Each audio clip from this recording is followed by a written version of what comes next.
Hi, my name is Elena, and 4 days ago at our annual Rosewood family reunion, my cousin Vanessa stood up in front of 50 relatives, pointed her manicured finger directly at me, and screamed across the decorated pavilion, "Stop pretending you belong with the family and get back to the kitchen where you belong. We didn't invite you here to socialize. We invited you here to work." The entire gathering went silent. Children stopped running. Uncle Theodore paused mid-bite of his barbecue, and even the live band stopped playing. But that wasn't even the worst part. The worst part was watching my own mother, Delilah, sit there in complete silence, while my aunts Priscilla and Cordelia nodded in agreement, like I was nothing more than hired help who had overstepped her boundary. What they didn't know was that I had a manila envelope in my car that would change everything.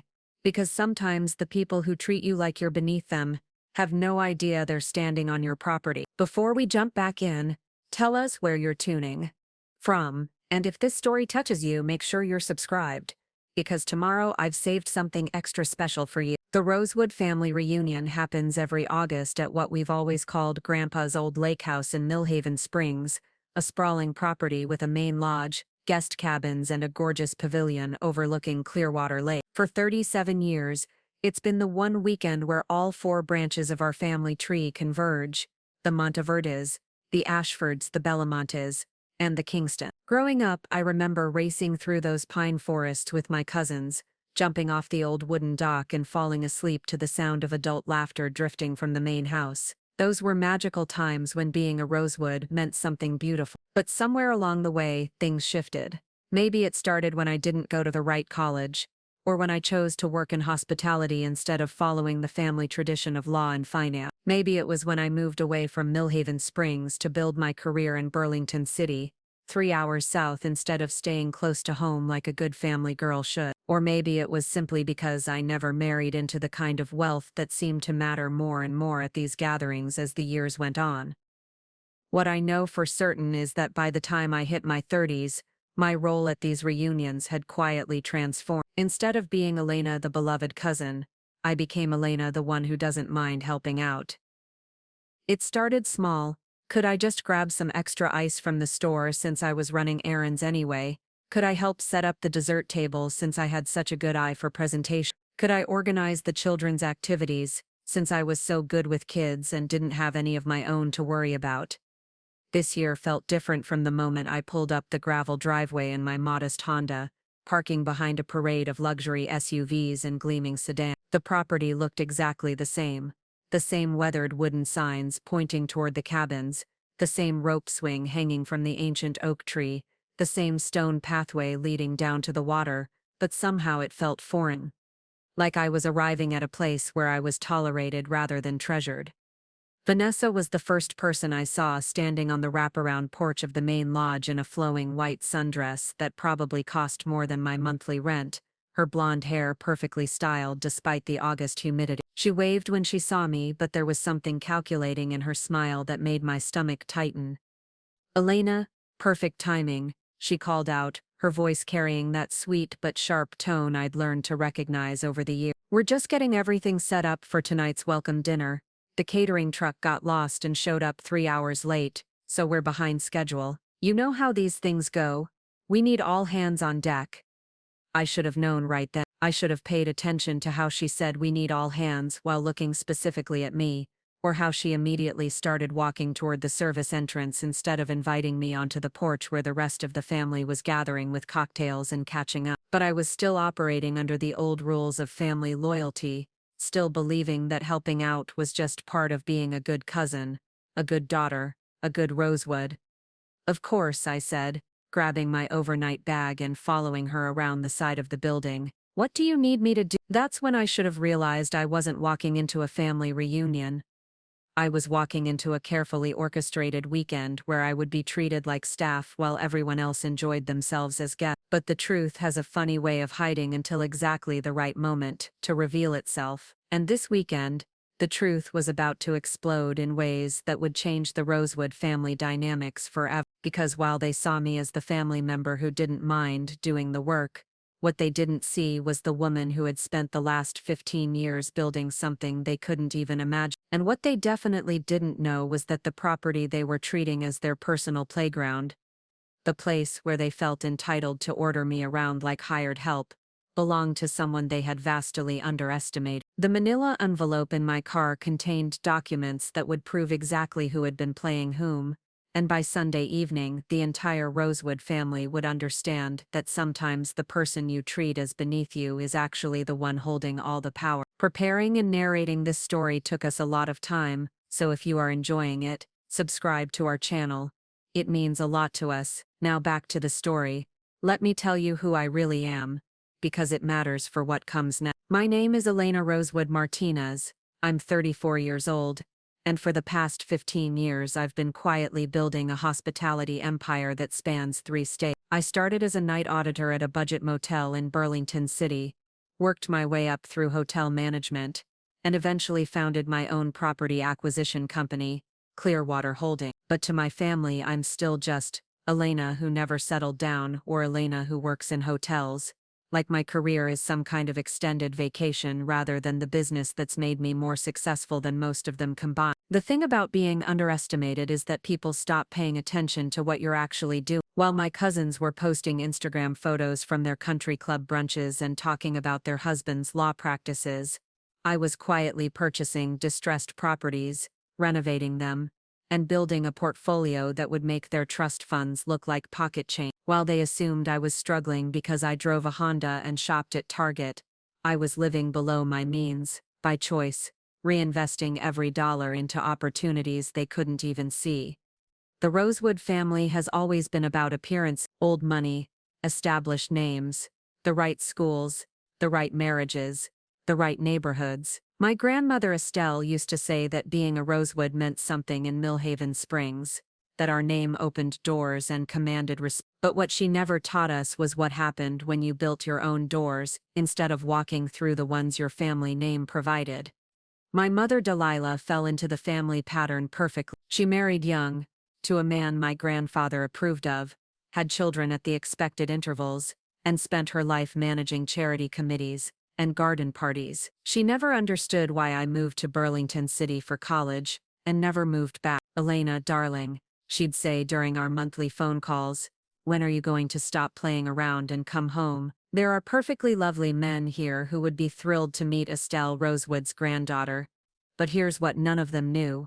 I hadn't been playing around, I'd been playing the long game. 3 years ago, when my grandfather's estate went into probate, there was a lot of family drama about who would inherit what. The lake house property, all 47 acres of pristine lakefront, with the main lodge, 6 guest cabins, and the event pavilion, was appraised at $2.8 million. The family lawyer, Mr. Henderson, read the will aloud in his stuffy office on Main Street, while everyone sat in their designated chairs, waiting to hear their piece of Grandpa's legacy. The property was left to be managed collectively by the family, with specific language about maintaining it for future generations of Rosewood. What that really meant was that no one person owned it, everyone had opinions about how it should be used, and nobody wanted to pay for the mounting maintenance costs, property taxes, and insurance that came with owning a $2.8 million lakefront estate. Within 6 months, the family was fighting about everything. Uncle Theodore wanted to turn it into a wedding venue. Aunt Priscilla thought we should sell it and split the proceeds. Cousin Vanessa insisted we should modernize everything and make it available for high-end corporate retreat. Meanwhile, the property taxes were piling up, the main lodge's roof was leaking, and the dock was literally falling apart. That's when I made them an offer they thought was generous. I would purchase the property from the estate for market value, take over all the debts and maintenance responsibilities, and guarantee that it would always be available for family reunions and special occasions. No more committee meetings, no more shared expenses, no more arguments about who was responsible for what. They practically threw the deed at me. What they didn't bother to ask was why someone who worked in hotels had $2.8 million in liquid assets ready to spend on a family property. They didn't question how I was able to secure financing so quickly, or why I seemed so confident about taking on such a massive financial responsibility. They just saw an easy solution to their problem: and Elena volunteering to be the responsible one as usual. For 3 years, I've been the sole owner of the property they still think of as Grandpa's lake house. I've invested another $400,000 in renovations, upgraded all the systems, restored the dock, and turned it into one of the most sought-after event venues in the Tri-County area. Clearwater Lake Lodge now books weddings, corporate retreats, and family celebrations year-round. The revenue more than covers the operating costs and provides a healthy profit that I've been reinvesting in additional property. But every August, I close the books for one weekend and let my family use it for our reunion, just like I promised. They arrive in their luxury cars, settle into the cabins they think they're entitled to, and proceed to treat the property and me like we exist solely for their convenience. This year something felt different. Maybe it was the way Vanessa had immediately started giving me orders instead of greeting me like family. Maybe it was the way my mother had looked right through me when I waved from the drive. Or maybe it was just that after 3 years of being treated like the family caretaker instead of the family member who owned everything they were enjoying, I was finally ready to set the record straight.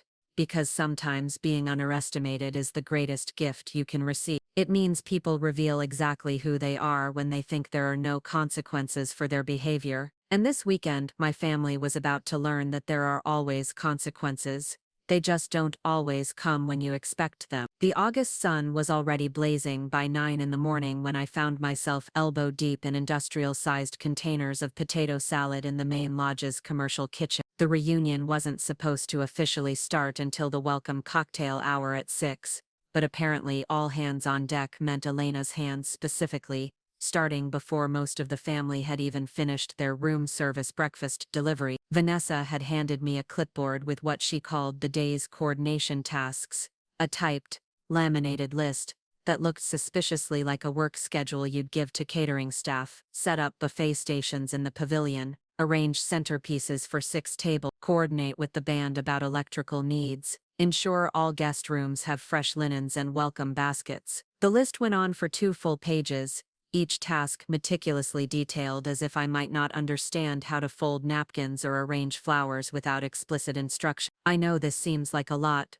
Vanessa had said, her voice dripping with false sympathy as she adjusted her designer sunglasses, "but you're just so much better at this organizational stuff than the rest of us. Plus, it's not like you have a husband or kids to worry about, so you have the time to focus on making everything perfect." The casual cruelty of that comment hit me like a slap, but I'd learned years ago not to react visibly to Vanessa's bar. She had a talent for delivering insults wrapped in compliments, making you feel grateful for being insulted. It was a skill she'd perfected since childhood, when she'd convinced me to give her my favorite toys by telling me I was too mature to play with dolls anyway. As I worked in the kitchen, I could hear the family gathering on the main deck, their laughter and conversation floating through the windows like a soundtrack to my isolation. Uncle Theodore's booming voice dominated the conversation as he told the same fishing stories he'd been telling for 20 years. Aunt Priscilla's distinctive cackle punctuated discussions about whose children had gotten into which prestigious school. My mother's softer tones blended into the chorus, but I noticed she hadn't come looking for me or asked if I needed help. Around noon, I took a break to deliver welcome baskets to the guest cabins, each one carefully arranged with local honey, artisan chocolate, and bottles of Clearwater Lake's signature lavender water amenities that cost me nearly $60 per basket, but that I'd been providing for 3 years because it felt like the right thing to do. As I walked the tree-lined paths between cabins, I passed clusters of family members who greeted me with distracted waves or brief nods before returning to their conversations about stock portfolios and vacation plans. Cousin Jasper and his wife Octavia were lounging on the deck of cabin 3, sipping what looked like mimosas while their twin boys splashed in the private hot tub that I'd had installed last spring. "Oh good, Elena's here with the goodies," Octavia said without looking up from her magazine. "Could you be a doll and grab us some more ice, and maybe check if the Wi-Fi password for the cabin is working? Jasper needs to jump on a conference call about some merger thing." "Of course," I said, setting down their basket and mentally adding 2 more tasks to my growing list. "Anything else you need?" "Actually," Jasper said, finally glancing up from his phone, "could you ask whoever handles maintenance to look at the shower pressure in the master bathroom? It's not quite up to resort standard." Not complaining, Just want to make sure everything's running smoothly for everyone. I almost laughed. Jasper was asking me to contact whoever handles maintenance about the property I owned, the showers I'd personally selected and had installed, in the cabin where the mortgage payment came out of my business account every month. Instead, I smiled and said I'd look into it. The afternoon continued in the same pattern. I arranged flowers while Aunt Cordelia supervised from a comfortable chair, offering helpful comments like maybe spread them out more and are you sure those colors work together. I set up the sound system while Uncle Raymond tested the microphone by telling increasingly inappropriate jokes to his brothers. I organized the children's activity station while my teenage cousin Beatrice rolled her eyes and said, "God, Elena, you're like the camp counselor no one asked for." By 4 o'clock the pavilion was transformed. The tables were perfectly set with the good china that had been stored in the lodge's dining room, centerpieces arranged with flowers I'd cut from the gardens I maintained, and strings of warm white lights creating the magical ambiance that had made this venue a favorite for high-end weddings. The band was sound-checking,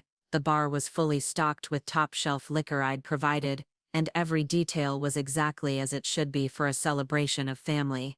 That's when I noticed the seating chart. Vanessa had printed elegant place cards and arranged them at a small table near the pavilion entrance, each one carefully calligraphed with names and table assignment. I found the family hierarchy laid out in black and white. Table 1 featured Uncle Theodore and Aunt Priscilla with their adult children and spouses. Table 2 seated my mother with Aunt Cordelia and the other family matriarch. Tables 3 through 5 held various cousins, their partners and older grandchildren. My name wasn't anywhere. I checked twice, then a third time, picking up each card to make sure I hadn't missed it. Elena Rosewood Martinez was nowhere to be found in the carefully orchestrated seating arrangement for the family I'd spent all day serving. "Oh, Elena." Vanessa appeared beside me looking radiant in a different outfit than she'd worn that morning. Apparently she'd had time to change clothes and touch up her makeup while I'd been working. "I was wondering when you'd notice. We weren't sure if you'd want to sit with the family during dinner or if you'd prefer to eat in the kitchen so you could keep an eye on everything. You know how these events can be. Someone always needs to be available to handle the little crises that come up." The words hung in the air like a challenge. In that moment, I realized that this wasn't oversight or poor planning, this was intentional. They had systematically positioned me as the help, not the family. The woman who owned the property, who had paid for the food, who had provided the venue, the decorations and the service, was being given the option to eat in the kitchen like hired staff. "I see," I said quietly, my voice steady despite the anger building in my chest. "And who made this decision about the seating arrangement?" "Well, we all discussed it," Vanessa said with a shrug. "Mom thought it made sense since you're so involved in making sure everything runs smoothly. We didn't want you to feel obligated to sit and make small talk when you might need to handle something urgent. It's really more considerate when you think about it." Considerate. They had convinced themselves that excluding me from my own family's dinner was an act of kindness. As the family began gathering for cocktail hour, I excused myself and walked down to the dock, needing a moment to process what had just happened. The sun was beginning its descent toward the lake, painting the water in shades of gold and amber that had attracted me to this property in the first place. This dock, these gardens, this entire magical setting that my family was enjoying, it all belonged to me. Every board under my feet, every flower blooming in the landscaped beds, every comfortable chair on every cabin deck was mine, but to them, I was the help, standing there in the place I'd created, watching my family celebrate without me. I made a decision. I'd spent 3 years being generous, accommodating, and invisible. I'd let them assume what they wanted to assume, and treat me how they wanted to treat me, because I thought family was worth preserving at any cost. I was wrong. Family isn't about blood or shared last names or childhood memory. Family is about respect, consideration, and love. And as I watched the sun sink lower over my lake, I realized that the people gathered in my pavilion had failed that test in every possible way. Tomorrow would be different. Tomorrow they would learn exactly who they'd been treating like hired help, but tonight, I would let them enjoy their last evening of blissful ignorance, because sometimes the sweetest justice comes to those who wait for exactly the right moment to serve it. The welcome dinner unfolded exactly as Vanessa had orchestrated. I watched from the kitchen doorway as my family took their assigned seats at the beautifully decorated tables I'd spent hours arranging, raising glasses of the premium wine I'd purchased, and toasting to another wonderful year of family tradition, while I stood invisible in the shadows, still wearing the same clothes I'd been working in all day. Uncle Theodore gave his traditional opening speech about the importance of family bonds and maintaining our legacy for future generations. The irony wasn't lost on me, that he was delivering this heartfelt tribute to family unity, while the person who had literally maintained the family legacy sat excluded in the next room, eating a hastily assembled plate of leftovers while monitoring the evening's logistics. But the seating arrangement was just the beginning. As the evening progressed, a steady stream of family members made their way to the kitchen with requests that felt less like family favors and more like orders placed with service staff. Elena, honey, Aunt Cordelia appeared in the doorway, her voice syrupy sweet. Could you be a doll and bring some more of that delicious bread to table 2, and maybe warm it up first? It's gotten a bit cool out there. 20 minutes later it was Cousin Beatrice. Hey, the kids' table is out of juice boxes. Also,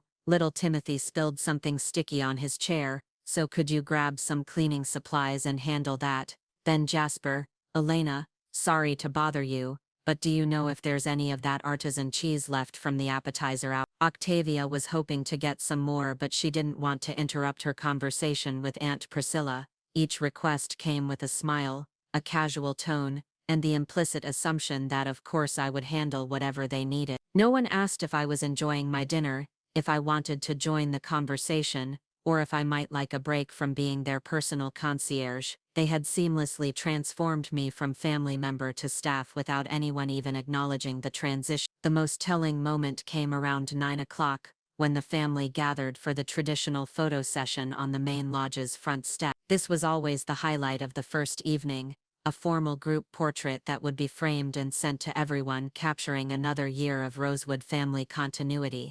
I was cleaning up the dessert service when I heard Uncle Theodore's booming voice calling for everyone to gather. Through the kitchen window, I watched as they arranged themselves in the traditional formation, the eldest generation seated in chairs in the front, their adult children standing behind them, and the grandchildren scattered around the edge. It was the same pose we'd been taking for decades, the same arrangement I'd been part of since I was old enough to stand still, but this year, no one called my name. I stood at the kitchen sink, hands still soapy from washing dishes, watching my family pose for their annual portrait without me. The photographer, a local professional they'd hired for the weekend, snapped multiple shots while I remained invisible 50 feet away. When someone mentioned that cousin Elena was missing, Vanessa's voice carried clearly through the open windows. Oh, she's handling some catering detail. We didn't want to interrupt her workflow, as if I was contracted help who couldn't be pulled away from my duties for a family photograph,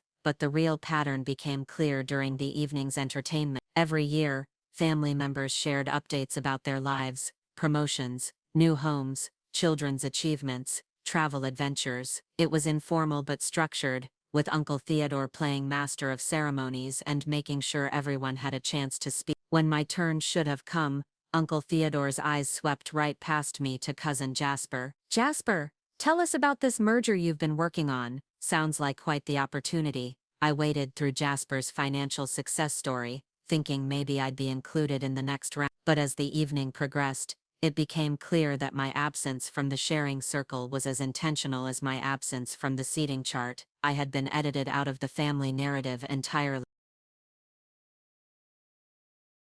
The most painful moment came when Aunt Priscilla stood up to make an impromptu toast. I just want to say how grateful we all are to be here in this magical place that holds so many precious memories, she began, her voice warm with emotion. Grandpa would be so proud to see us carrying on the tradition, taking care of this beautiful property, making sure it stays in the family for future generations. The applause was enthusiastic. Everyone raised their glasses, their faces glowing with pride and sentimentality. They were toasting their commitment to preserving the family property, while the person who had actually preserved it, who had invested her own money, time, and expertise to save it from financial ruin, remained invisible in the kitchen. That's when I realized this wasn't just about one evening's poor planning or Vanessa's tendency toward control. This was a systematic reimagining of family roles where I had been relegated to permanent support staff. They weren't just excluding me from dinner, or photos, or conversations.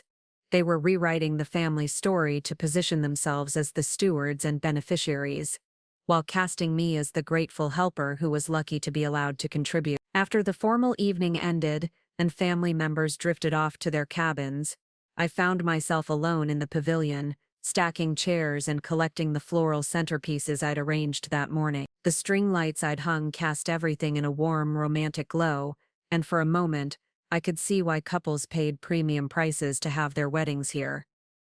It really was magical. Vanessa appeared beside me as I was folding the last tablecloth. She'd changed into pajamas and a silk robe, her hair in perfect curls despite the day's activities. "Elena, you're amazing," she said, her tone genuinely appreciative. "I don't know how you manage to make everything look so effortless. The family is so lucky to have someone who understands how to handle all the details." The comment was clearly meant as a compliment, but something in her phrasing caught my attention. Someone who understands how to handle all the details, not someone who owns the venue and chooses to be generous with her family, someone whose role is to handle details for other people. "Vanessa," I said carefully, "do you think of me as family or as help?" She laughed, a bright, tinkling sound that didn't reach her eyes. "What a silly question. You're family, of course. You're just family who happens to be incredibly good at hospitality. It's like having a built-in event planner who actually cares about making everything perfect." Built-in event planner, the phrase settled over me like cold water. In Vanessa's mind, my value to the family was purely functional. I wasn't Elena the successful business owner, or Elena the generous cousin. I was Elena the convenient service provider who could be counted on to work without complaint, because she was family. As I walked back to my cabin, the smallest one tucked behind the main lodge where the Wi-Fi was weakest and the morning sun wouldn't wake me too early, I replayed the evening's interactions. Every request, every assumption, every casual dismissal suddenly formed a clear pattern. They hadn't gradually started treating me like help. They had deliberately repositioned me as help, probably without even realizing they were doing it.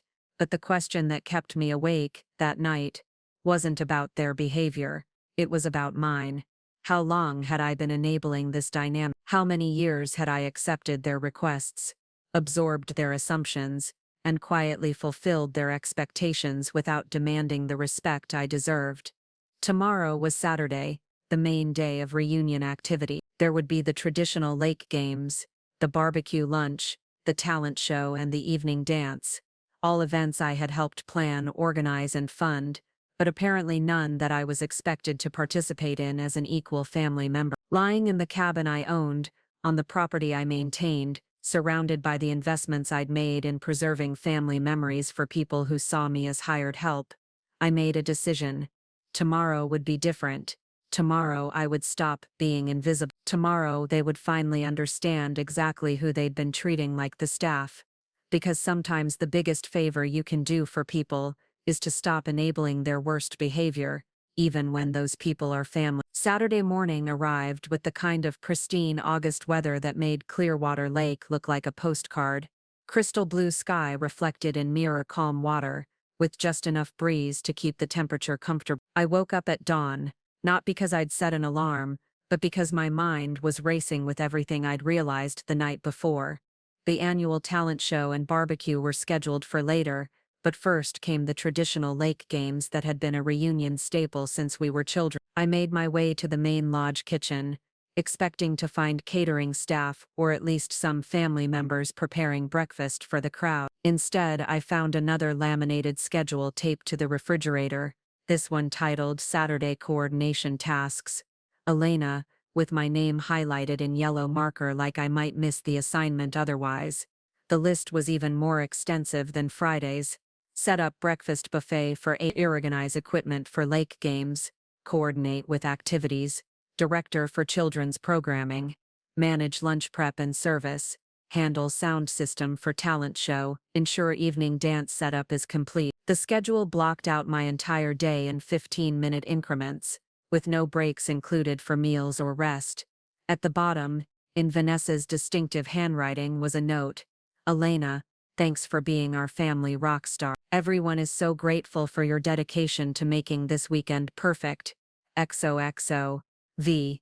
I stared at that note for a long moment, feeling something cold and hard settle in my stomach. Dedication, as if working unpaid labor for my own family's enjoyment was some kind of admirable character trait rather than exploitation disguised as appreciation. The breakfast service revealed just how entrenched this dynamic had become. I set up the buffet while family members wandered in wearing pajamas and robes, helping themselves to coffee and pastries without so much as acknowledging my presence. When Uncle Theodore couldn't find the cream cheese, he called out, Elena, like summoning a waitress, never bothering to look around or attempt to locate it himself. Could you grab some fresh fruit too? Aunt Cordelia added from her comfortable chair. And maybe warm up those pastries. They're a bit room temperature. By mid-morning, I was hauling kayaks and paddleboards from the equipment shed to the dock while my cousins lounged on the beach in designer swimwear, occasionally offering helpful commentary about placement and organization. Jasper, despite being the most physically capable adult present, remained firmly planted in his beach chair while I struggled with a heavy canoe. A little more to the left, Elena, he called out, not moving from his position. You want to make sure there's clear access for everyone. That's when I noticed something that made my blood run cold. Octavia was filming everything on her phone, casually documenting the weekend for what I assumed would be social media posts about their lovely family gathering. But as I watched her, I realized she was specifically capturing moments of me working, dragging equipment, serving food, cleaning up after people. At one point, she even directed her twin boys to pose near me while I was arranging life jackets, creating a scene that looked like I was some kind of hired activities coordinator rather than their cousin. This is so perfect, I heard her tell Aunt Priscilla. It really shows how smoothly everything runs when you have good help managing the details. Good help. She was documenting me as hired help for her Instagram stories. The late games themselves revealed another layer of exclusion I hadn't anticipated. Every year we held the same competitions: family trivia, relay races, the infamous canoe jousting tournament that had been a tradition since the 1980s. Teams were always organized by cabin assignments, with friendly rivalries that carried over from year to year. This year I wasn't assigned to any team. Oh, Elena, Vanessa said when I asked about team assignments. We weren't sure you'd have time to participate since you're managing everything. We didn't want to put you in an awkward position of having to choose between competing and making sure everything runs smoothly. Making sure everything runs smoothly. There was that phrase again, as if I'd been hired as event coordinator rather than invited as family. But the most revealing moment came during the family trivia contest, an event I'd traditionally dominated because of my excellent memory for family history and inside jokes. This year's questions had clearly been prepared in advance, and they focused heavily on recent family developments, graduations, promotions, new homes, engagements, information that had been shared during last night's storytelling session. The storytelling session I'd been excluded from. Question after question revealed details I didn't know because I hadn't been included in the conversations where they were shared. Cousin Beatrice's college major, Uncle Raymond's new business venture, Aunt Cordelia's upcoming cruise plan. I sat on the sidelines, realizing that my exclusion from dinner conversation hadn't just been about seating arrangements. It had been about systematically removing me from the flow of family information. Oh, Elena, you look confused, Aunt Priscilla observed with false sympathy when I couldn't answer a question about Jasper's promotion timeline. I guess you've been too busy with all your hospitality duties to keep up with family news. The laughter that followed felt like needle. They were enjoying my confusion, my obvious exclusion from information that should have been shared freely among family members. I was being treated like an outsider at my own family reunion, on my own property, while managing logistics for their entertainment. During the lunch break, I overheard a conversation that crystallized everything I'd been feeling. I was in the kitchen, as usual, preparing sandwiches while the family relaxed on the deck. The windows were open, and voices carried clearly through the screen. I have to say, this is the best reunion we've ever had. Uncle Theodore was saying. Everything is so well organized, so professional. It really feels like a high-end resort experience. Elena has really found her calling, my mother's voice responded, and my heart briefly lifted, thinking she might finally recognize my contributions. She's always been good with details, but this level of service is impressive. It's like having our own personal concierge. Personal concierge. My own mother was describing me as hired help. We should talk about making this arrangement more official, Vanessa added. Maybe we could formalize Elena's role for future reunions. Give her a budget to work with, some specific guideline. Really treat this like the professional operation it's becoming. That's a wonderful idea. Aunt Cordelia chimed in. Elena clearly loves doing this kind of work, and she's so good at it. It would give her a real purpose for these gatherings. As if being family wasn't purpose enough. I set down the sandwich I was assembling and stepped back from the counter, my hands shaking with a mixture of rage and heartbreak. They weren't just excluding me from family activities. They were actively discussing how to institutionalize my role as their servant. They wanted to formalize my position as the family employee, complete with budgets and guidelines and professional expectations. The talent show that afternoon was the final straw. I spent 2 hours setting up the sound system, arranging seating, and coordinating with performers, while family members prepared their acts in the comfort of their cabin. When showtime arrived, I found myself once again relegated to the technical booth, managing audio levels and lighting cues, while everyone else enjoyed the entertainment. Cousin Beatrice performed a piano piece she'd learned at conservatory. Uncle Raymond told jokes that had everyone laughing until their sides hurt. The twin boys did a synchronized swimming routine in the lake that earned a standing ovation. Even my 70-year-old Aunt Cordelia performed a surprisingly energetic dance number that brought down the house. When Uncle Theodore asked if anyone else wanted to perform, his eyes swept right past me to check if any other family members were interested. I raised my hand hesitantly, thinking maybe this was my chance to rejoin the family dynamic as a participant rather than step. "Oh, Elena," Vanessa called out from the audience. "Could you check the sound levels?" Uncle Raymond's microphone was cutting out a bit during his set. I wasn't being invited to perform, I was being given another technical task. As the sun began to set and family members drifted away to rest before the evening dance, I found myself alone in the pavilion again, cleaning up the talent show setup while everyone else enjoyed their break time. My phone buzzed with a text from my business partner in Burlington City, asking about a property acquisition deal we'd been negotiating. The message reminded me of something I'd almost forgotten in the fog of family dysfunction. I had a life outside of this weekend. A successful, respected, financially secure life where people valued my opinions and treated me as an equal. I pulled up my contact list and scrolled to a name I hadn't called in months. Marcus Chen, the real estate attorney who'd handled my purchase of this property 3 years ago. If my family wanted to treat me like hired help, maybe it was time they learned exactly who they'd been giving orders to. Because sometimes the people who underestimate you the most are the ones who need the biggest wake-up call. And sometimes that wake-up call comes in the form of legal documents that reveal exactly who holds the real power in the relationship. The evening dance was supposed to be the crown jewel of the reunion weekend. I'd spent 3 hours transforming the pavilion into something magical.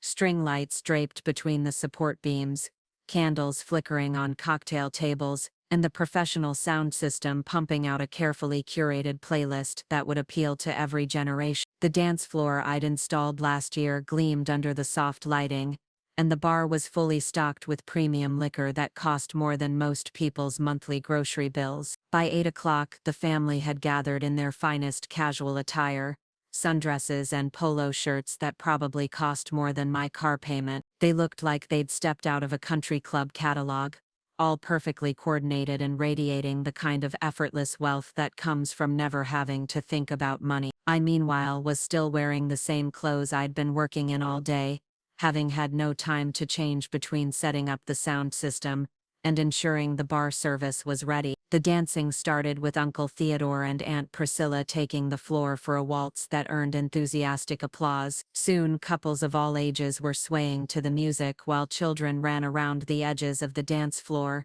their laughter mixing with the gentle sounds of jazz standards. It was exactly the kind of scene that made this venue perfect for weddings.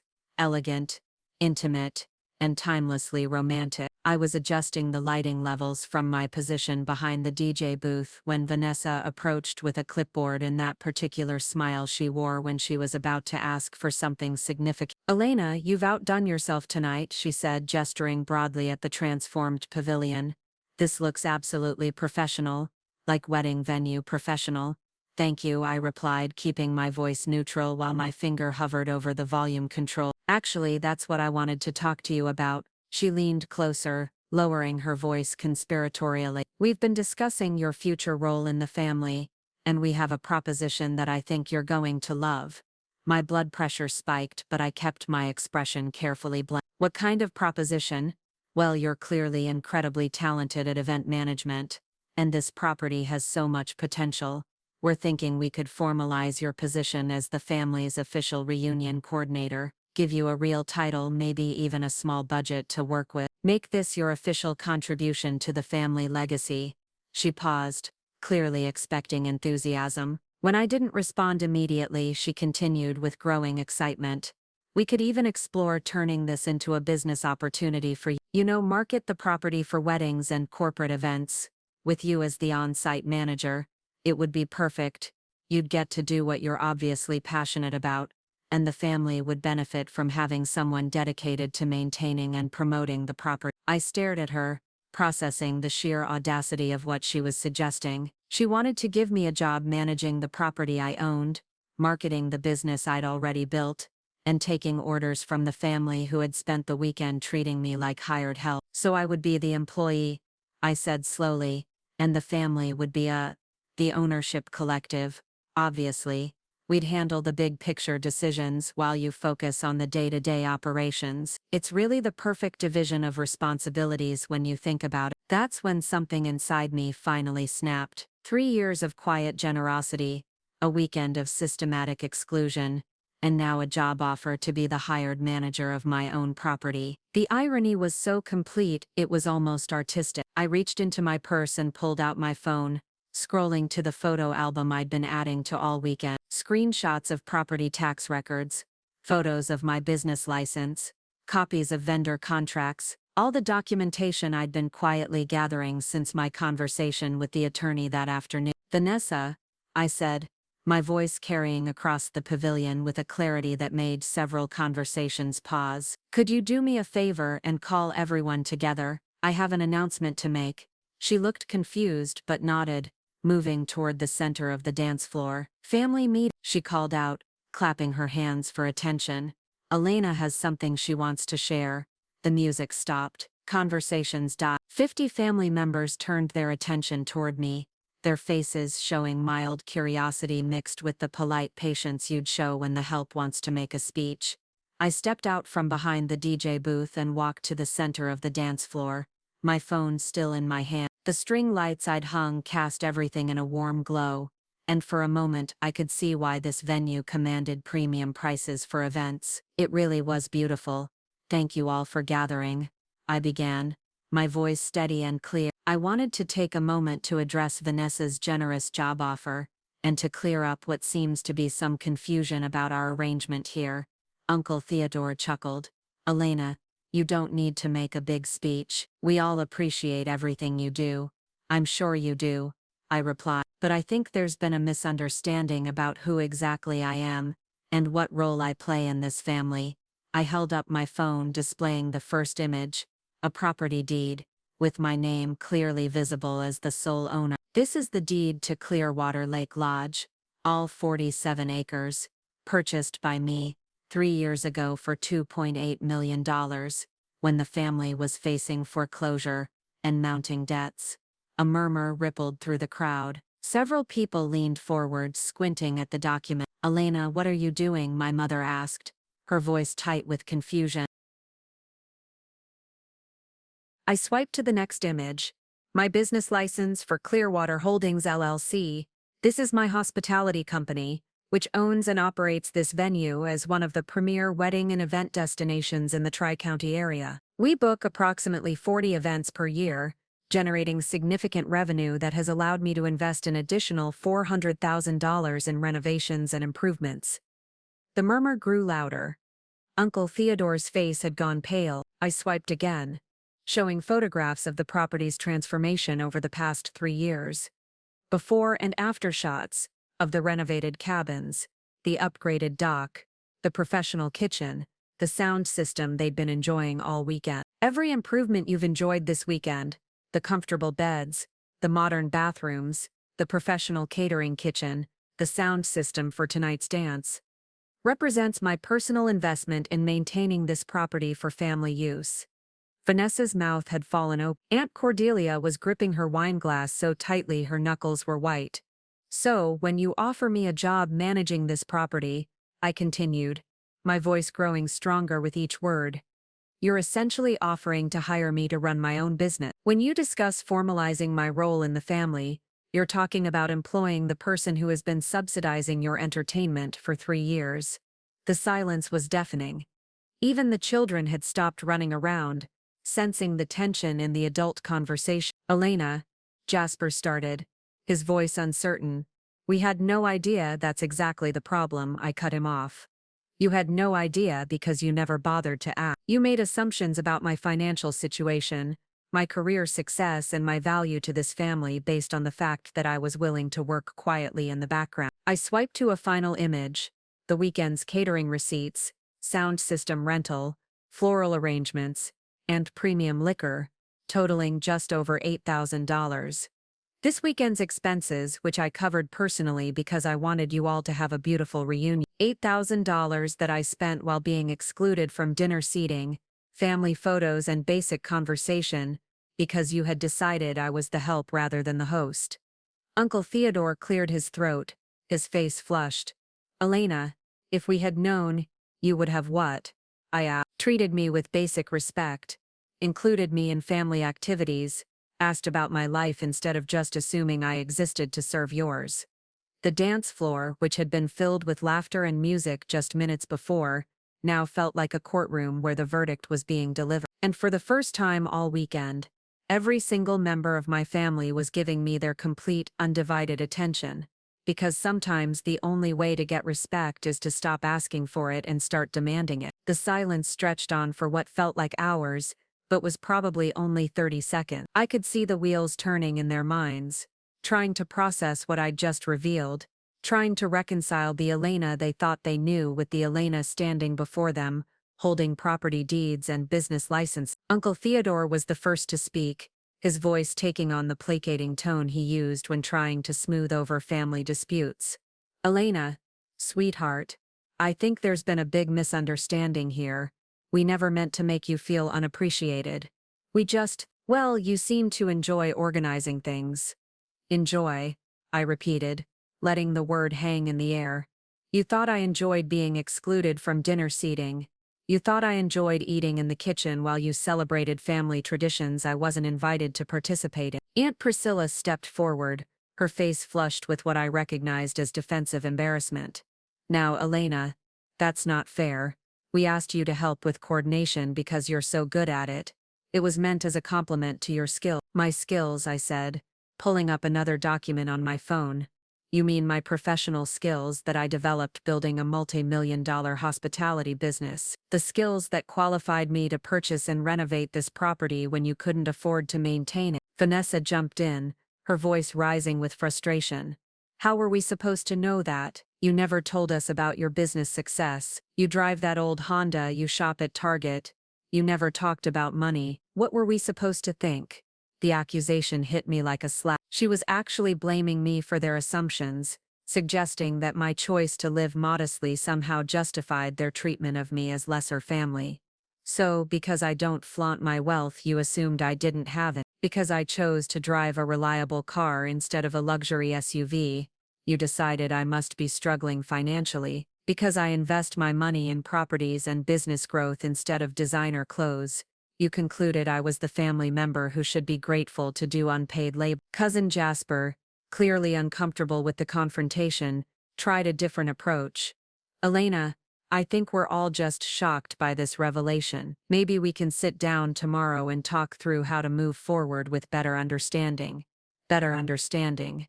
I repeat. Jasper, you asked me yesterday to contact whoever handles maintenance about the shower pressure in your cabin. You were asking me to call myself about repairs to my own property. His face went red. I didn't know. Exactly. You didn't know because you never. In 3 years of family reunions at this property, not one of you ever asked how I could afford to provide this venue for free. Not one of you wondered why I seemed to have such detailed knowledge of every system and amenity. You just accepted that somehow Elena could magically provide a luxury resort experience while being treated like hired staff. My mother, who had been uncharacteristically quiet, finally spoke up. Her voice strained. Elena, honey, you're making this sound much worse than it was. We're family. We all pitch in to help each other. Pitch in. I laughed, but there was no humor in it. Mom, show me one thing you pitched in for this weekend. Show me one task you volunteered for, one expense you offered to share, one moment when you treated me like family instead of like the help. She opened her mouth to respond, then closed it, clearly unable to think of an example. Aunt Cordelia, perhaps sensing the conversation was spiraling beyond repair, tried to inject some authority into her voice. Elena, I think you're being unnecessarily dramatic about this. Yes, perhaps we could have been more appreciative, but there's no need to make such a scene. We can discuss this privately tomorrow. Privately, I stared at her. You publicly excluded me from family photos, family dinners and family activities for 3 days. You publicly treated me like service staff in front of children who are now learning that some family members matter less than others. But when I publicly explain the reality of our situation, suddenly I'm being dramatic. Uncle Raymond, who had been nursing his drink and looking increasingly uncomfortable, finally spoke. Elena, what do you want from us? An apology? We're sorry if we made you feel bad. Can we move on now? If you made me feel bad, I repeated his words slowly. Raymond, you're apologizing for my feelings, not for your actions. You're sorry I felt bad, but you're not acknowledging that you actually did anything wrong. The defensive responses were exactly what I'd expected, but hearing them out loud crystallized something important. They weren't trying to understand what had happened or take responsibility for their behavior. They were trying to minimize the situation, make it go away, and return to the comfortable dynamic where I provided services while they enjoyed benefit. Vanessa, perhaps recognizing that the conversation wasn't going in their favor, tried to take control. Elena, I think you're overreacting to what was basically a scheduling misunderstanding. Yes, maybe we could have communicated better about expectations, but you're talking like we committed some terrible crime. We asked family to help with family events. That's what families do. That's what families do. I pulled up the photo I'd taken earlier of Octavia filming me while I worked. Families document their relatives doing manual labor to post on social media as evidence of having good help. Families exclude members from team activities because they're too busy managing everything. Families offer to hire their own relatives to manage property those relatives already own. Octavia's face went pale when she saw the screenshot. That's not. I wasn't trying to make you look like help. I was just capturing how well organized everything was, while specifically filming me, working and discussing with others how smoothly things run when you have good help managing the details, I said, reading directly from my notes. I heard that conversation, Octavia. You weren't documenting family memory. You were documenting your perception of me as hired staff. The defensive responses kept coming, each one revealing how deeply entrenched their assumptions had become. They weren't denying the facts I was presenting.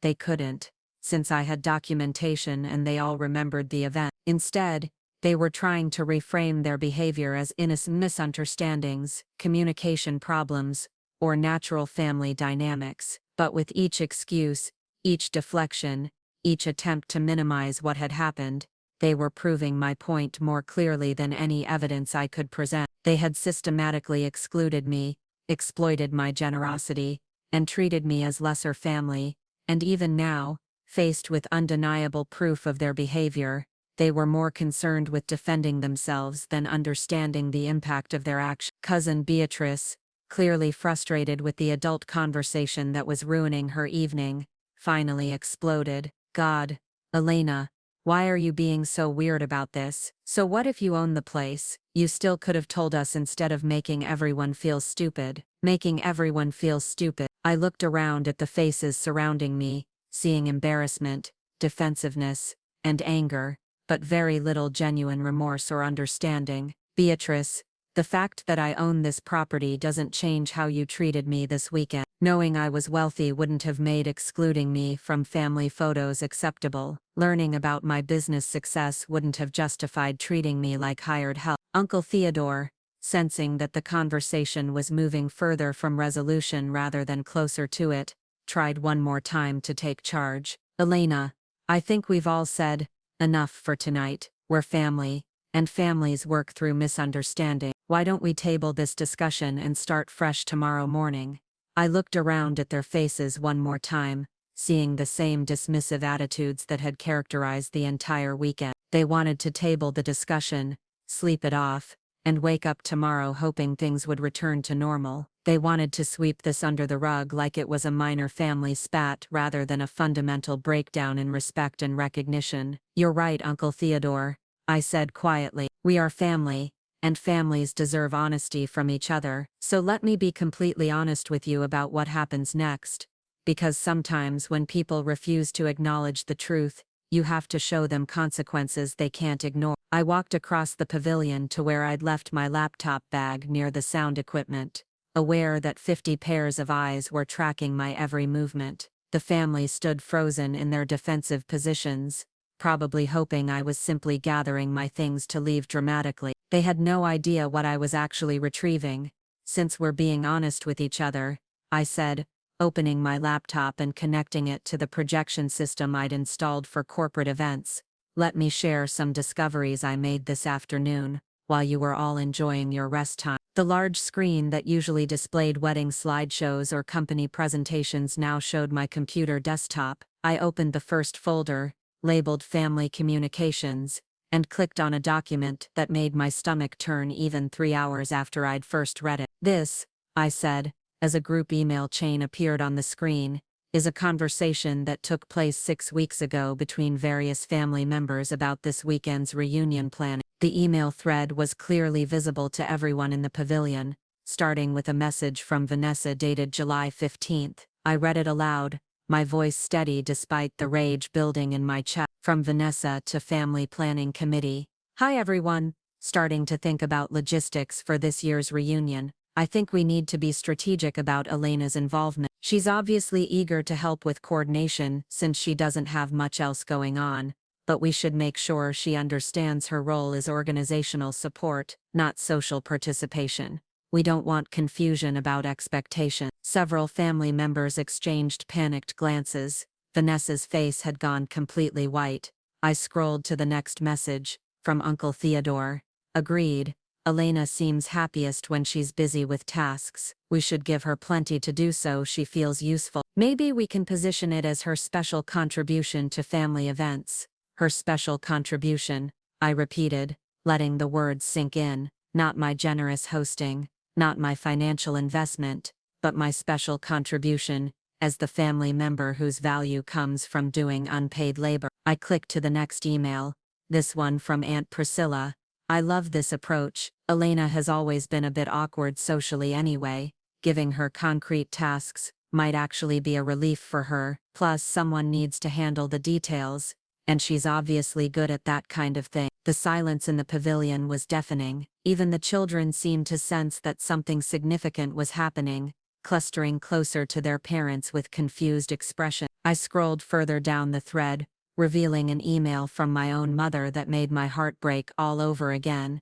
I think this is wise. Elena has always been more comfortable in the background, and she seems to enjoy taking care of people. As long as we're appreciative, I think she'll be happy with this arrangement. Happy with this arrangement, I said, my voice cracking slightly. My own mother, discussing how to manipulate me into providing free labor while excluding me from family activity. But the most damaging email was yet to come. I scrolled to a message from cousin Jasper that revealed the true scope of their planning. One more thought, We should probably be subtle about not including Elena in certain activities, make it seem natural, like she's just too busy to participate. If we're obvious about excluding her, she might get upset and stop being so helpful. The family shifted uncomfortably, several people looking at the ground rather than meeting my eyes, but I wasn't finished. I opened a second folder labeled Social Media Evidence, and displayed a series of screenshots from various family members' social media accounts over the past 3 years. The first was from last year's reunion, posted by Octavia with the caption, "So grateful for our family's beautiful lake house tradition. Special thanks to our amazing cousin who keeps everything running smoothly behind the scenes. Blessed family tradition, lake house, behind the scenes." Notice how I'm referred to as our amazing cousin rather than by name, and positioned as working behind the scenes, rather than participating in family activity. The next screenshot showed a Facebook post from Aunt Cordelia, after the previous year's reunion, another perfect family gathering at our gorgeous lake property. Everything was so well organized and professional, felt like staying at a luxury resort. Our family is so lucky to have such dedicated support, I repeated. Not lucky to have Elena, not grateful for Elena's generosity, lucky to have dedicated support, like I'm staff you hire for events. I clicked through several more posts, each one following the same pattern, references to the beautiful property without mentioning who owned it, gratitude for professional organization, without naming who provided it, and consistent positioning of me as background support rather than family member. But the most revealing discovery was in the third folder I opened, labeled Financial Plan. The screen now showed a document that had been shared among the Family Planning Committee, a budget breakdown for the reunion, that assumed all major expenses would be covered by venue donation and Elena's coordination services. "This is your planning budget," I explained, highlighting line items that made my blood boil. Venue rental, 0 latas, donated by Elena. Catering coordination, 0 latas, handled by Elena. Sound system, 0 latas, provided by Elena. Decorations and setup, 0 latas, managed by Elena. Total family contribution to reunion expenses, $137 for alcohol and party favors. I paused to let that sink in before continuing. My actual expenses for this weekend, as I showed you earlier, were over $8,000. You budgeted for me to absorb 90% of the reunion costs while contributing none of my own enjoyment or participation. Uncle Raymond, clearly trying to salvage the situation, spoke up desperately. "Elena, we had no idea you were tracking these communications or expenses so carefully. Maybe there was some poor communication in the planning committee, but poor communication." I cut him off, clicking to open another email thread. "Raymond, you were copied on most of these emails. Here's one from you dated 3 weeks ago.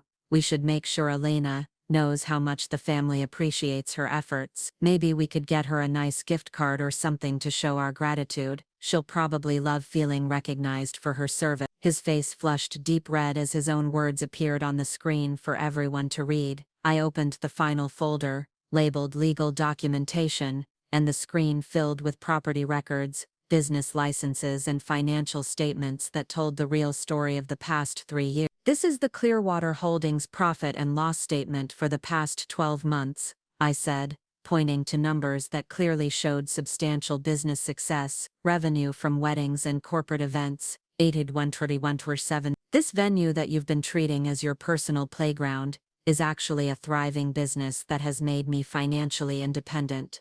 The numbers hung in the air like an accusation. Here was proof that while they'd been planning how to manage my eager helpfulness and position me as grateful support staff, I'd been building a business empire that dwarfed most of their household income. I clicked to the property tax records, showing my annual payments of $47,000 to maintain the family gathering place they'd been enjoying for free, then to the insurance documents showing another $23,000 in annual premiums, then to renovation receipts totaling $400,000 over 3 years. "So while you were emailing each other about how to keep me busy with tasks so I'd feel useful," I said, my voice growing stronger with each revelation, "I was investing nearly $500,000 of my own money to preserve and improve the property, where you'd decided to treat me like hired help." Vanessa finally found her voice, though it came out as barely more than a whisper. Elena, we never saw those financial documents. We didn't know.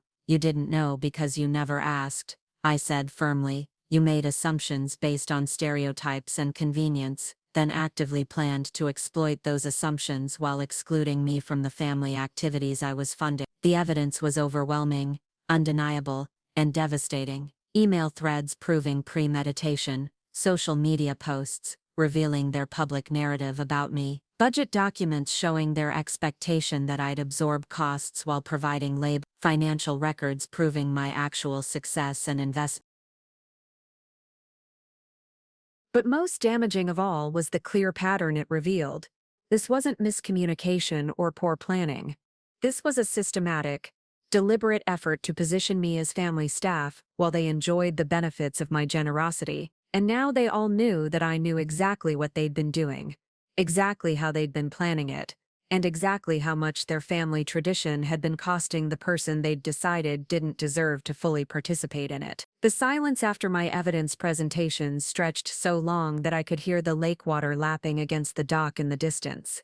50 family members stood frozen, their faces cycling through shock, embarrassment, and dawning horror as they realized the scope of what I'd uncovered. But I wasn't finished.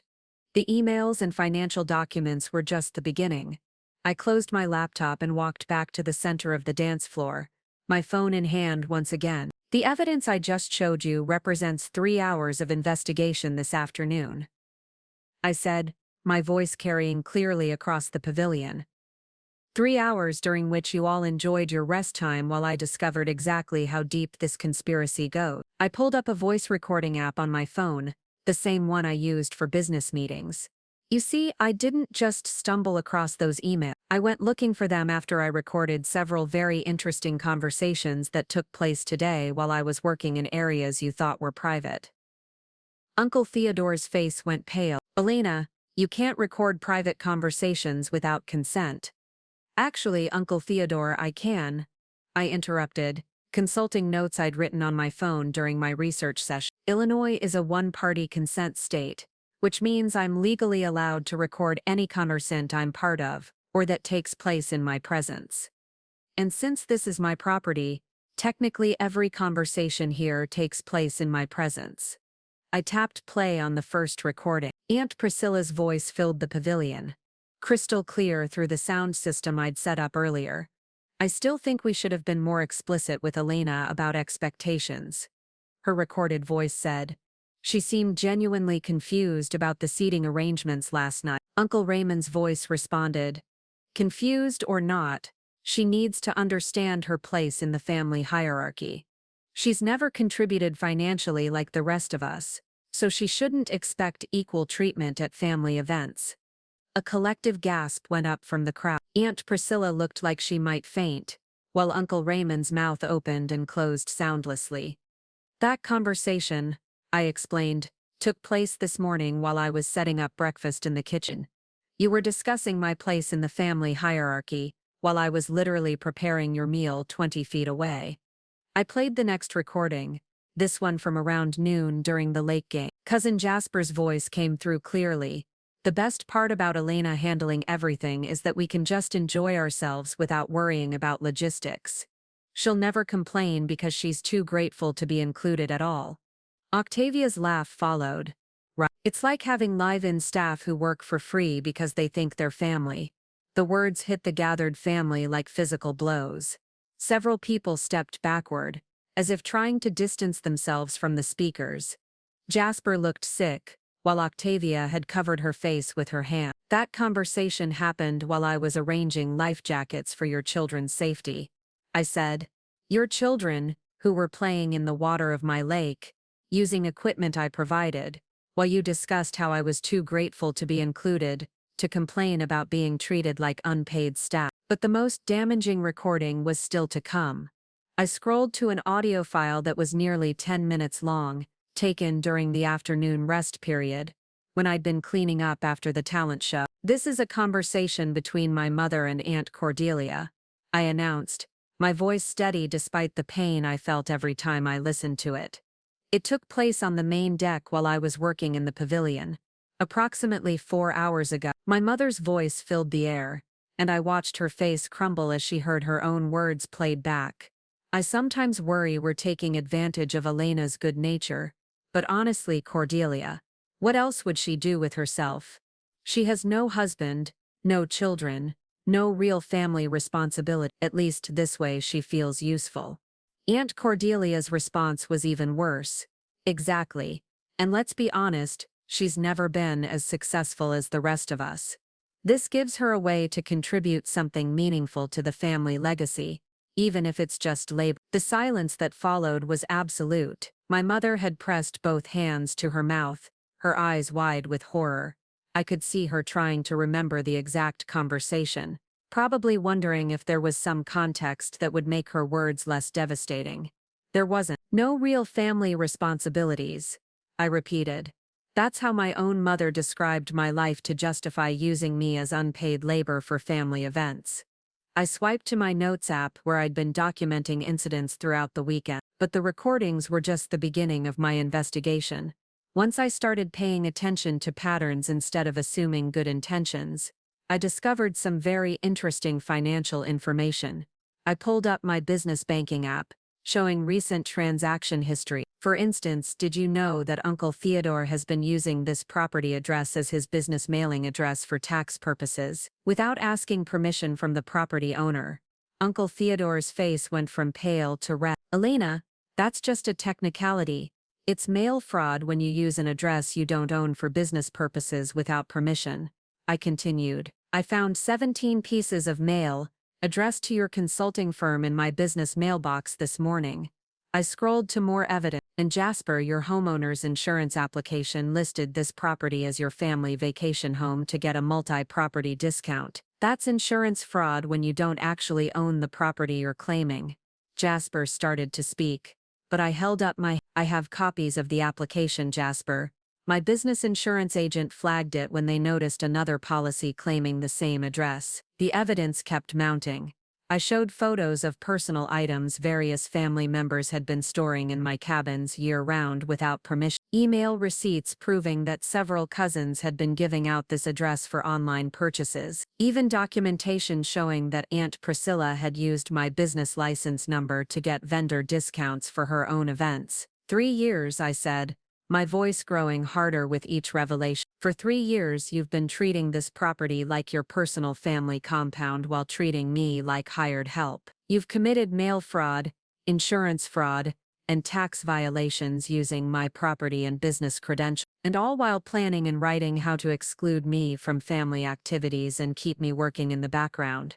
I opened one final document on my phone, a spreadsheet I'd created that afternoon. This is a comprehensive breakdown of the financial value you've extracted from my property and labor over the past 3 years. Free venue rental for reunions, $24,000. Free catering coordination, $18,000. Free equipment and amenities, $31,000. Unpaid labor at family rate of $25,000. The numbers appeared on the projection screen, totaling $120,000 in value extracted over 3 years. $120,000, I announced. That's what you've taken from me while actively planning to exclude me from family participation and referring to me as hired help in your private conversations. Vanessa, who had been silent since her emails appeared on screen, finally found her voice. Elena, this is insane. You're making a spreadsheet like we're business partners instead of family. Families help each other without keeping score. You're absolutely right, Vanessa, I replied. Families do help each other without keeping score. But you turned me into an employee, not family. You kept score by planning my exclusion, budgeting my contributions, and discussing my place in the hierarchy. I'm simply presenting the data in terms you'll understand. I looked around at their faces, seeing the full impact of 3 hours of methodical investigation. The emails proved premeditation. The recordings proved their true attitudes. The financial documents proved systematic exploitation. The spreadsheet proved the scope of what they'd take. But most importantly, the evidence proved that I had been operating with complete transparency and generosity while they had been operating with deliberate deception and exploitation. So now we have a complete picture, I said, closing my phone and looking directly at each family member in turn. You have systematically excluded me from family activities while extracting maximum value from my property and labor. You have committed multiple forms of fraud using my business and property, and you have planned and documented this exploitation over a period of 3 years. The evidence was overwhelming and undeniable. More importantly, it was legally actionable.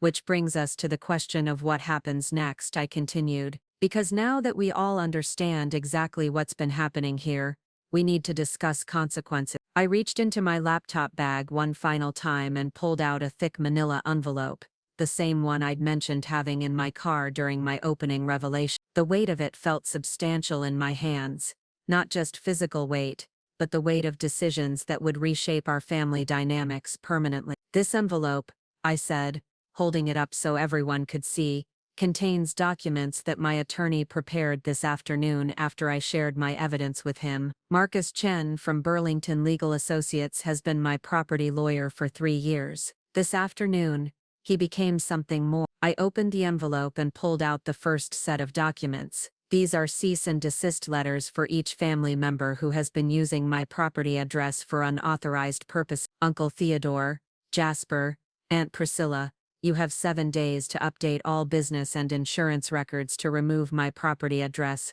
or face legal action for fraud. Uncle Theodore started to protest, but I continued before he could speak. These, I said, pulling out another set of papers, are invoices for fair market value of services provided over the past 3 years. Uncle Theodore, your consultation business has benefited from using this prestigious lakefront address for client meetings and business correspondence. Fair market value for office space rental, $24,000 annually for 3 years, plus penalties for unauthorized use. Total amount due $84,000. His face went ashen.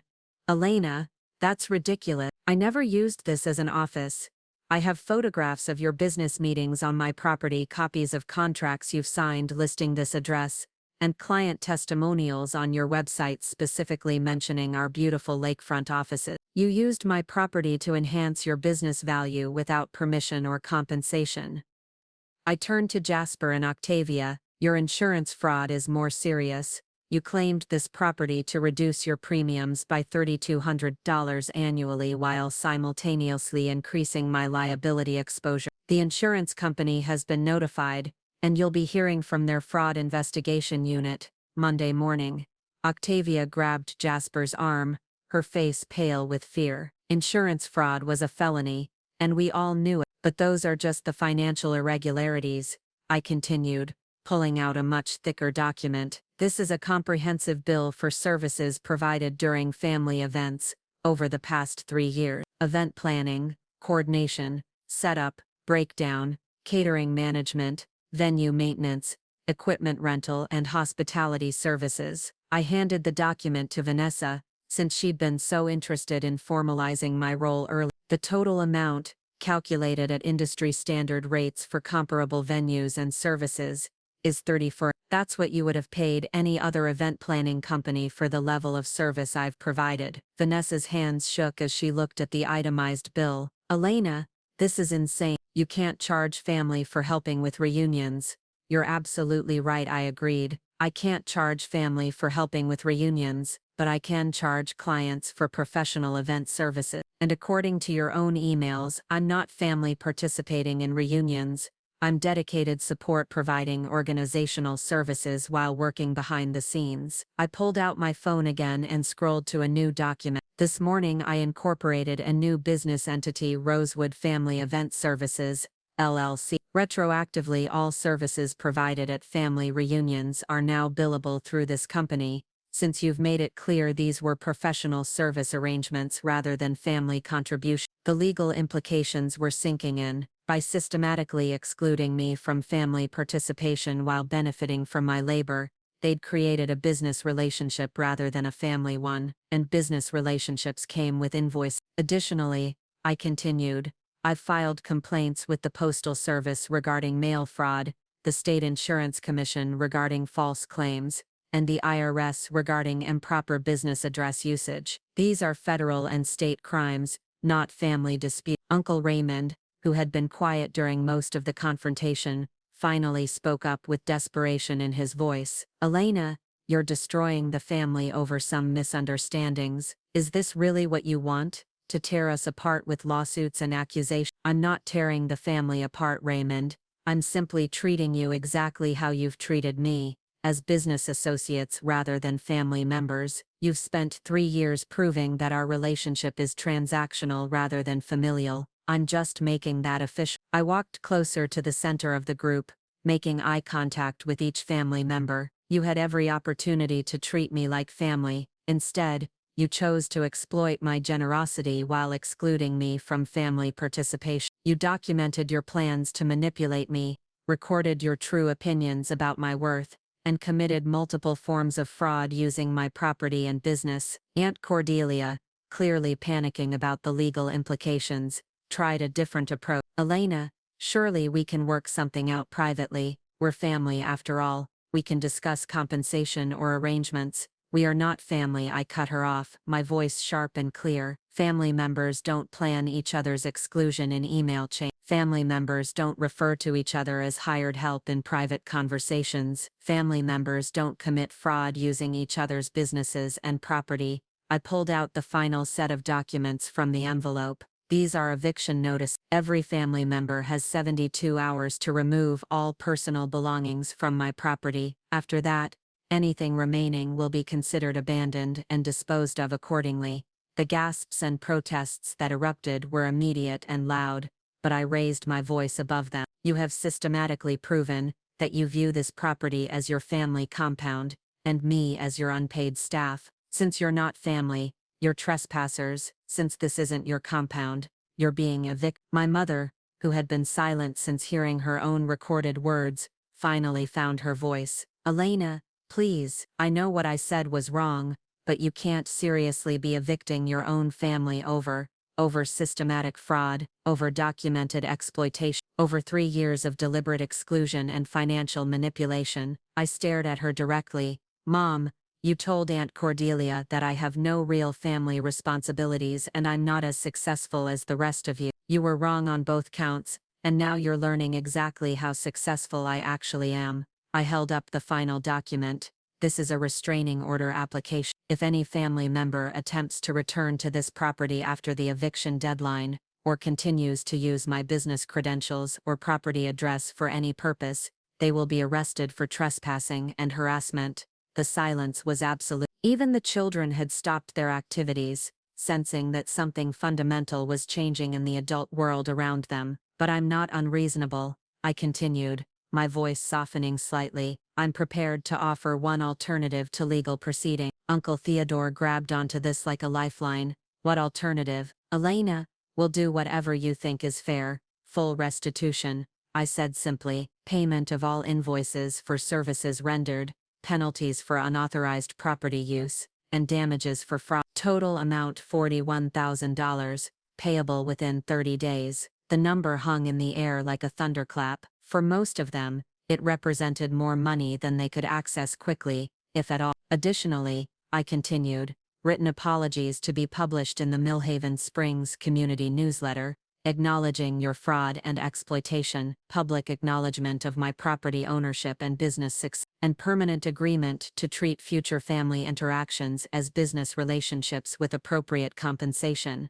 Vanessa was the first to find her voice. "Elena, you know we don't have that kind of money readily available. This is financial extortion." "It's not extortion," I replied calmly. "It's a settlement offer. The alternative is full legal prosecution for fraud, which would be public record, involve criminal charges, and likely result in much higher financial penalties, plus jail time for some of you." I looked around at their faces one more time, seeing fear, desperation, and finally, for the first time all weekend, genuine respect for who I actually was and what I was capable of. "You have until noon tomorrow to decide," I said, closing the envelope. "Legal proceedings or settlement agreement, criminal prosecution, or family restoration on equal terms, the choice is yours." For the first time in 3 years, they were finally seeing me as someone whose decisions mattered, whose boundaries deserved respect, and whose generosity had limits. Because sometimes, the only way to save a family is to be willing to lose it. The next 12 hours unfolded like watching dominoes fall in slow motion. After delivering my ultimatum, I'd calmly announced that the evening's festivities were concluded, turned off the sound system, and retreated to my cabin while 50 family members stood frozen in the pavilion, clutching legal documents, and processing the complete destruction of everything they thought they knew about our family dynamics. I didn't sleep much that night, but not because of anxiety or regret. Instead, I spent the hours monitoring the chaos through the security system I'd installed throughout the property 2 years ago, cameras that captured audio and video of common areas for liability protection during weddings and corporate events. The same system that had inadvertently recorded 3 years of family conversations was now documenting their reaction to consequences. The first exodus began around 11 p.m. Cousin Beatrice and her boyfriend packed their car in record time, loading luggage with the frantic energy of people fleeing a natural disaster. Through the cabin window I could hear her on the phone with someone, her voice shrill with panic.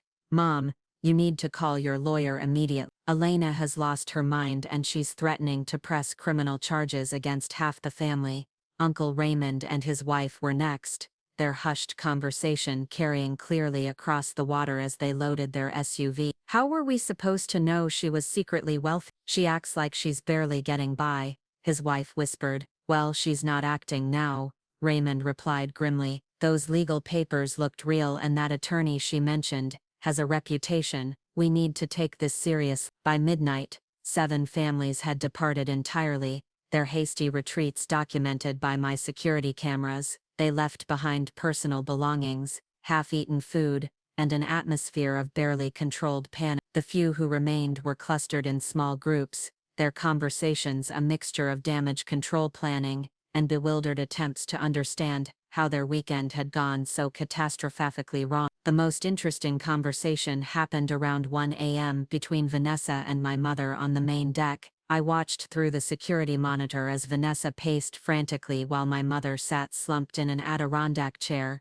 looking older than I'd ever seen her. "Delilah, you have to talk to her," Vanessa was saying, her voice tight with desperation. "She'll listen to you. You're her mother. Explain that we never meant any harm, that this was all just poor communication." My mother's response was barely audible through the audio system. "Vanessa, did you listen to those recordings tonight? Did you hear what I said about my own daughter? How do I come back from telling people she has no real family responsibilities and isn't as successful as the rest of us?" "It was just venting," Vanessa insisted. "People say things they don't mean when they're stressed about planning events." "For 3 years?" my mother asked quietly. "Vanessa, she has documentation going back 3 years. This wasn't venting. This was systematic." The conversation continued for another 20 minutes, with Vanessa growing increasingly agitated, as my mother seemed to grasp the true scope of what had been happening. Other family members joined and left the discussion throughout the night, but the central theme remained consistent.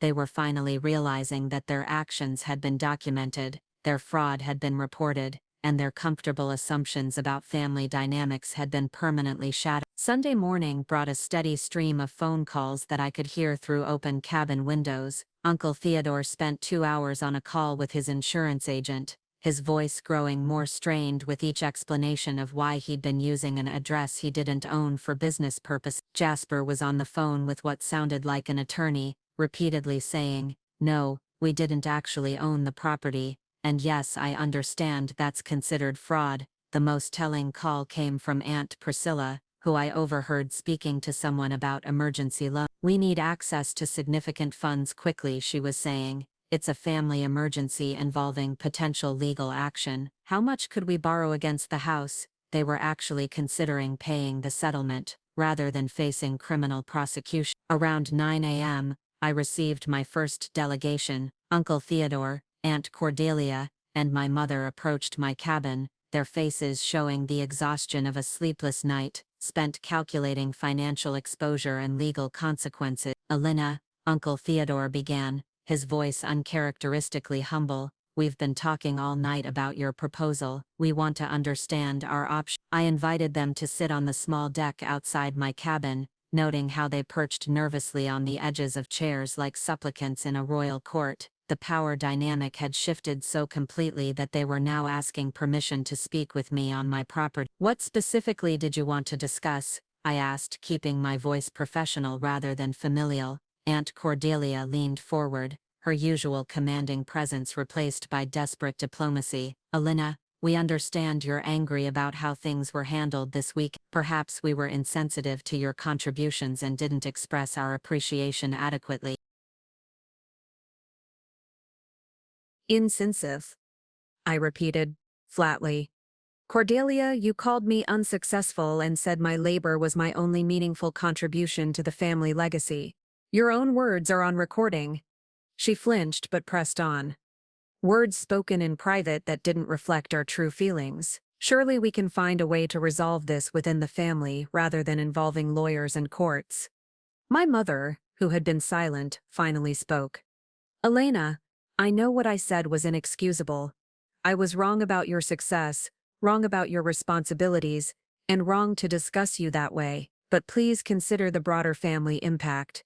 Criminal charges would affect everyone, including the children." "Mom," I said quietly, "you spent 3 years discussing my place in the family hierarchy, while I invested nearly $500,000 preserving family traditions for people who planned my exclusion in writing. The children were already affected when you taught them that some family members matter less than others." Uncle Theodore tried a different approach. "Elena, let's talk about the financial aspects of your proposal. The total amount you're requesting. It's substantial. Perhaps we could discuss a payment plan or modified terms." I pulled out my phone and scrolled to a document I'd prepared during the sleepless night. "Actually, I've been reviewing the numbers since last night. I may have been too generous in my initial calculation." Their faces went pale. "I didn't include compound interest on the unauthorized use of my property, penalties for the insurance fraud that increased my liability exposure, or damages for the business opportunities I lost because family obligations prevented me from booking paying clients during reunion weekend." I showed them the updated spreadsheet. "The revised total is $530,000, plus ongoing monthly charges if anyone continues using my property address for any purpose." The silence stretched uncomfortably long. Finally, Aunt Cordelia asked the question they'd all been avoiding. "Elena, what would it take for you to consider dropping the criminal complaints and maintaining family relationships?" I looked at each of them carefully, seeing desperation mixed with the first genuine respect they'd ever shown for my judgment and capabilities. "Full restitution as calculated," I said simply. "Public acknowledgement of wrongdoing, written agreements for future interaction, and most importantly, genuine understanding that family relationships require mutual respect, not strategic exploitation." "And if we can't meet those terms," Uncle Theodore asked quietly, "then you'll discover what criminal fraud prosecution actually involves." I replied, "Court dates, legal fees, potential jail time and permanent criminal records that will affect your business licenses, insurance rates, and employment opportunity." They exchanged glances, clearly understanding that I was no longer the accommodating family member who absorbed costs and accepted exclusion for the sake of keeping peace. "How long do we have to decide?" my mother asked. I checked my phone. 3 hours and 47 minutes until my noon deadline. As they walked back toward the main lodge, I could see the weight of real consequences settling over them. For the first time in their lives, they were experiencing what it felt like to have someone with actual power hold them accountable for their actions. The phone calls and hushed conferences continued throughout the morning, but the tone had shifted from outrage to desperate negotiation. They were finally learning that actions have consequences, that fraud has penalties, and that the family member they'd treated as hired help was actually the one with the most power to affect their future. Because sometimes justice isn't about revenge, it's about teaching people that their behavior has real-world consequences they can't manipulate or escape. At 11:47 a.m., 13 minutes before my deadline, Vanessa knocked on my cabin door carrying a leather portfolio that looked like it cost more than most people's monthly rent. Behind her stood the remaining family members who hadn't fled during the night. My mother, Uncle Theodore, Aunt Cordelia, Jasper, Octavia, and surprisingly, Aunt Priscilla, who had driven back from wherever she'd gone to make frantic phone calls about emergency loans. "Elena, Vanessa said, her voice stripped of all its usual commanding confidence. We'd like to discuss terms. I gestured for them to sit on the deck furniture I'd carefully selected 2 years ago, when I'd renovated the cabin to serve as my private retreat during busy wedding weekend. The irony wasn't lost on me that they were now negotiating on furniture I'd purchased with profits from the business they'd assumed I couldn't afford to run. Uncle Theodore, apparently designated as their spokesperson, opened the portfolio and pulled out a series of documents. Elena, we've spent the night consulting with attorneys and financial advisors. We accept full responsibility for our actions, and we're prepared to meet your settlement terms. I waited, saying nothing. After 3 years of being the accommodating one who filled uncomfortable silences, I'd learned the power of letting other people struggle with their own discomfort. Aunt Cordelia leaned forward, her hands clasped tightly in her lap. We've arranged for a bank transfer of $57,000 to $3,000 to be completed tomorrow morning. Priscilla has secured a bridge loan against her properties, Theodore is liquidating investment accounts, and Jasper is arranging a second mortgage. The financial sacrifice was substantial enough to ensure they'd remember this lesson for years to come.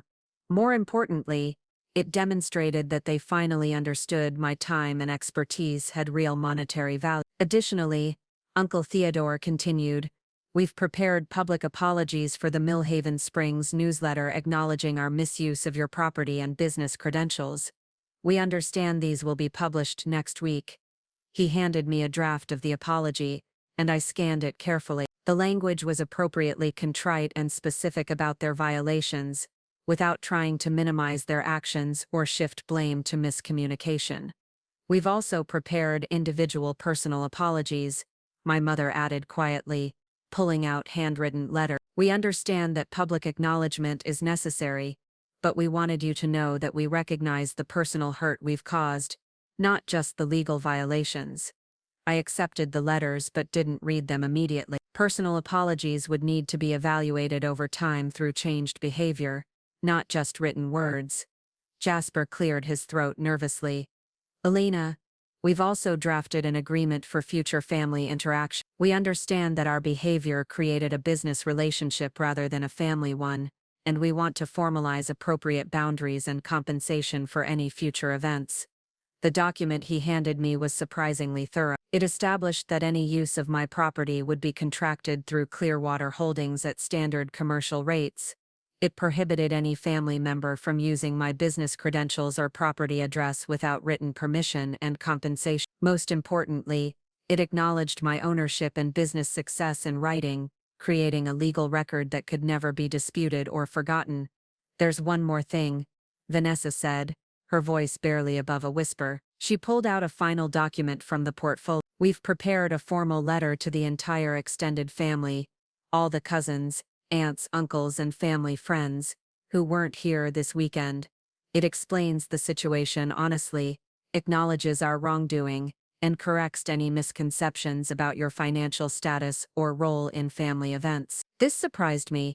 I'd expected them to try to contain the story within the immediate family, but they were voluntarily expanding the acknowledgement to include everyone who might have heard their version of events over the years. Why? I asked simply. My mother answered, tears visible in her eyes for the first time since Friday night. Elena, we've spent 3 years telling people you were the family member who helped out with coordination because you didn't have much else going on. We realize now how many people we've given the wrong impression to about your success and contributions. We need to correct that record everywhere, not just locally.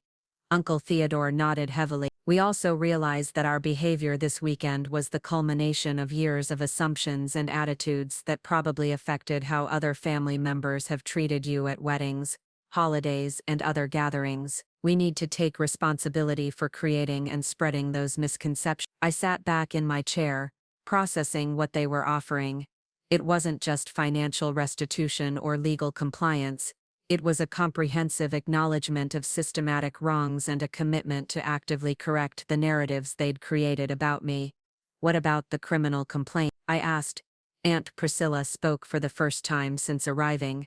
Elena, we understand that you've already filed reports with multiple agencies, we're prepared to accept whatever legal consequences result from our action. The settlement we're offering is separate from any criminal proceedings. It's not intended to influence your decisions about prosecution. This was the answer I'd been hoping for but hadn't expected. They weren't trying to buy their way out of criminal accountability. They were accepting responsibility for both the civil damages and potential criminal consequences of their actions. I pulled out my phone and scrolled to the contact for Marcus Chen, my attorney. I'm going to call my lawyer and have him review these documents. If everything is legally sound and the financial transfers complete tomorrow as promised, I'll consider the civil matters resolved. And the criminal complaints? Jasper asked quietly. Those will depend on the sincerity of your changes over time, I replied. If I see genuine respect and changed behavior, I can communicate to the relevant agencies that restitution has been made and rehabilitation has occurred. But if anyone returns to the old patterns of assumption and exploitation, prosecution will proceed without further warning. The relief on their faces was visible but tempered by understanding that they remained under scrutiny. Over the next 2 hours, my attorney reviewed the documents via video call. The financial transfers were arranged for Monday morning, and we signed agreements that fundamentally restructured our family dynamic. By the time the last document was executed, it was clear that nothing would ever be the same. As the remaining family members packed their belongings and prepared to leave, my mother approached me one final time. Elena, she said, I know apologies and money can't undo 3 years of wrong assumptions and hurtful behavior. I hope someday you'll be able to forgive us enough to let us earn back a real family relationship. Mom, I replied, I never wanted anything other than to be treated like family. The moment you start actually treating me that way, we can start rebuilding. As the last car pulled down my gravel driveway, I stood on the main lodge porch, looking out over the lake that had been the backdrop for so much family joy and recently so much family dysfunction. The property was mine again, quiet and peaceful, ready to host the weddings and corporate events that appreciated its beauty without taking it for granted. 3 months later, I received an invitation to cousin Marcus's wedding, not Marcus from the story but a different cousin from the extended family. The invitation was addressed correctly to Elena Rosewood Martinez, owner of Clearwater Holdings, and included a note asking if he could book his reception at my venue at standard commercial rate. It was the first family wedding invitation I'd received in years that treated me as both a family member and a successful business owner. More importantly, it was an invitation that offered to pay fair value for my services instead of assuming I'd donate them out of family obligation. I booked the wedding. We had a wonderful celebration, where I was introduced as both the venue owner and the groom's cousin. I participated in family photos, gave a toast during dinner, and danced at the reception I'd helped plan and coordinate. For the first time in years, I was family and professional, respected and included, successful and appreciated. Sometimes the only way to save relationships is to be willing to completely rebuild them on foundations of truth, respect, and genuine equality. Sometimes the people who love you most are the ones who need the strongest boundaries to learn how to love you properly, and sometimes the best family reunion is the one that finally teaches everyone what family really means. Up next, you've got 2 more standout stories right on your screen. If this one hit the mark, you won't want to pass these up. Just click and check them out.